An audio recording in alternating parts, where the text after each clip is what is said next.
And that's what we start off the program with today. And Honorable Abdulrazak Namdas joins us. He's the Chairman, House Committee on Media and Public Affairs. Good morning, Honorable, and thank you for joining us today. Well, looking at this amendment to the Constitution, well, first and foremost, what is the overall intention for this amendment? The overall intention is for good governance. Because, we are experimenting in democracy. Our democracy is young. It's not as old as that of the U.S. and other developed nations.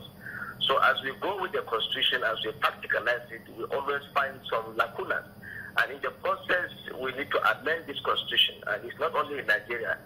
Everywhere in the world, Constitution has been amended, but the only thing is that due process should be followed in amending the Constitution. And it's entirely to provide good governance. I can just give an example in what happened in Kogi recently. We never expected, the Constitution never envisaged that a candidate at one point could die at that particular state, and it was not in the Constitution. And so these are things that we need to improve on as we move ahead. Well, and while you go about this, does that mean that the National Assembly has accepted that, or did you consider the views of those who think this Constitution was not even written by us, and as such, they don't see why there should be an amendment? They want a holistic approach to the entire Constitution. No, I think it is only fair that we amend the Constitution. And at least we have been using the Constitution for quite some time now. But as we move ahead, it is always, you get to find there are issues that we feel that we should always improve on in order to strengthen good governance. In this, for example, in this country, we have had issues with local government administration, and we have states. At one point, we tell you that a tenure of a local government council should be 1 year. Others will say it's 2 years. Others 3 years.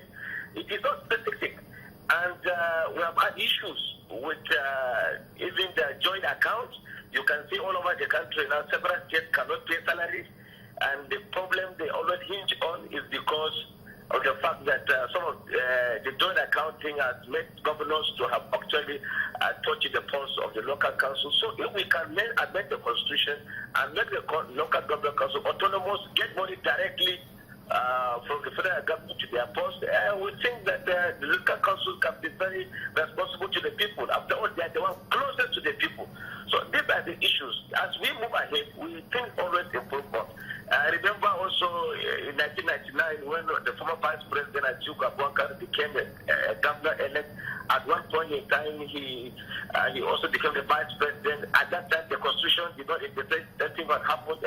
The Supreme Court had to come with an interpretation that the former Governor Boni Haruna should step in his shoes. And these are things. So it's just for good governance. There's nothing that stops us from reviewing the Constitution in as much as it's in national interest.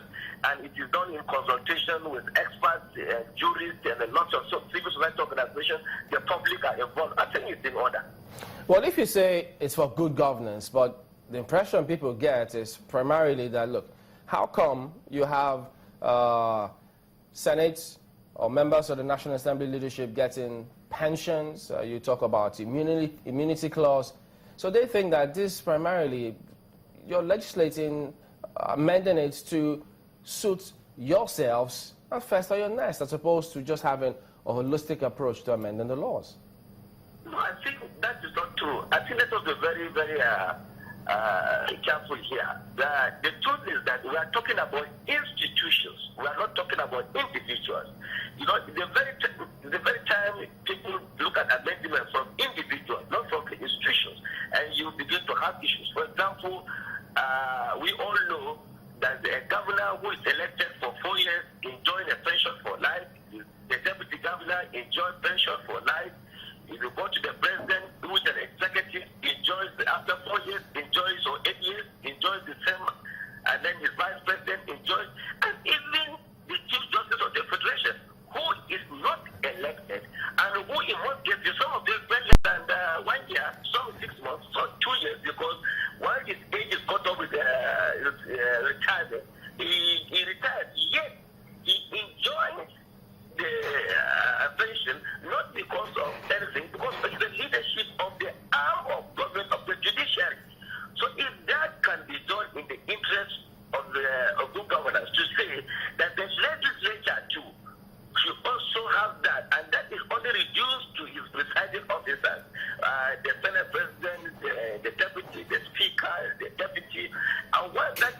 in that. And if you don't reduce it to Saraki and Dogara issue, then you look at that as a institution. So I think it's not about the individual. It's true about the institution because all arms of government does that. And nobody elects, even the Chief Justice of the Federation.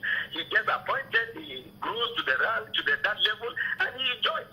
So you can understand it is not, I think in my view, it's not done personal, it's not done in selfish interest. I think it is just about the institution. That's my understanding.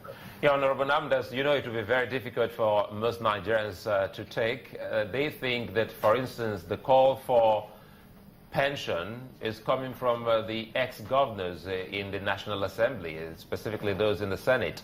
They think this is more or less like a double jeopardy because they already enjoy some form of pension, having served, especially those who did 2 terms. And now, if you have to put this as another pension for them, it looks like something that is inexplainable by the National Assembly. No, I think, that's what I'm saying. It's because you have attached individuals to the constitutional review. That's why we are having problems. What happens, assuming that former governors are not in the Senate, and that clause is there, people will not be here to be complaining. And it's not as if deliberately former governors are meant to be there.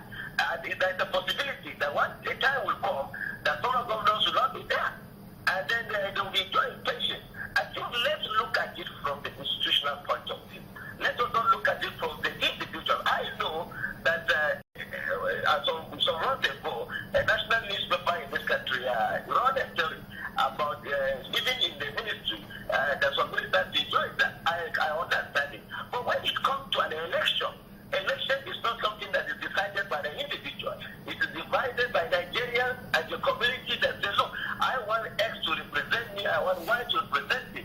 And if a community or a state or a constituency decides that X should be his own representative, I think you and I have no reason to allow that to say this person should not enjoy the perks of the office because he was X this or he was X that.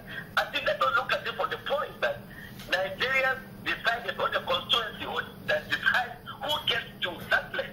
So if it is Nigeria, say, look, this was the former governor, he's already enjoying a pension. Let us not elect him to be a senator so that he doesn't go to become the Senate president and enjoy a different thing. But I think we should not reduce it to individuals. We should reduce it to the institution because time will change.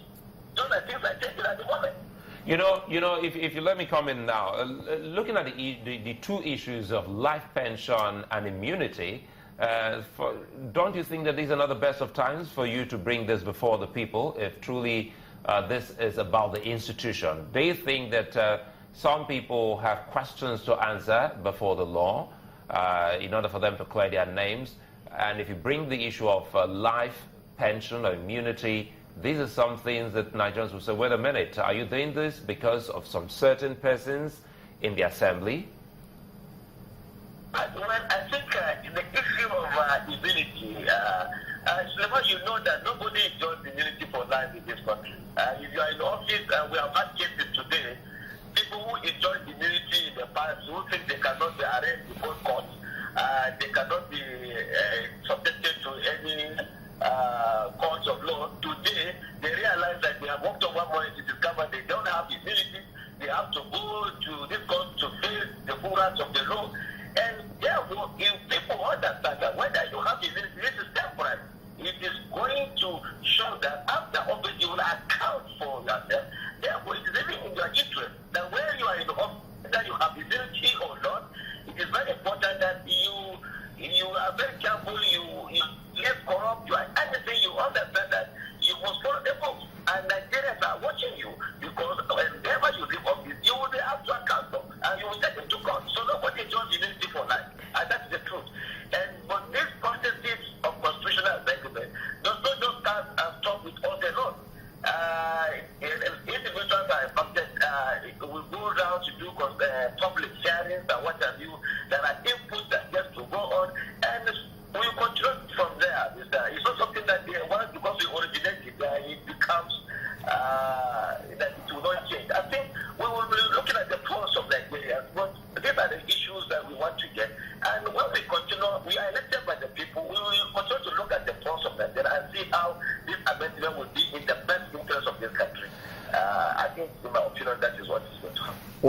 many are of the view that if you really want to look at the pulse of Nigeria, you don't need any further public hearing. All you need to do is revisit the last National Conference reports. They spoke about a lot of things that really bother Nigerians in this country. Why are you not doing that?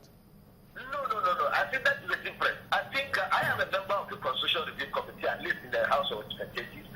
We have agreed that our chairman, with the Deputy Speaker of the House of Representatives, we have agreed to collect a copy of that report, and we will look at it. I think the problem is that both you and I need to educate Nigeria as we continue to move on, because once people have made up their minds that this thing is not good, it is very difficult for people to get to understand what we are talking about. But the truth is that we continue to enlighten Nigerians. People will get to know that some of these issues that are in public domain, that so many people talk about, it may not necessarily be as it is being said. If people listen and detach themselves from any sentiments that come from, look at it holistically, based objective, you get to understand that sometimes these issues are good for this country. Public perception may not necessarily be the right. Well, we know that these are the public perception, but sometimes when you educate people, they will get to understand that it's not that it is speculative. I think people have to be cautious here, because when you are talking about national issues, please, we need to be cautious in how we handle it, because there are no issues you will raise in this country that somebody will not speak against it. Just like if you are in the National Assembly and we are debating, no motion, no bill that is sponsored by the individual, whether from the executive or from the members. I can tell you nobody says that 350 of us will always agree to it, but it's just the majority. So I think once people are subjected to something serious, they will get to understand that it is not selfish. Honorable Namdas, just give us a moment. We'll take a quick break and we'll be back and conclude our conversation with you. Join us again.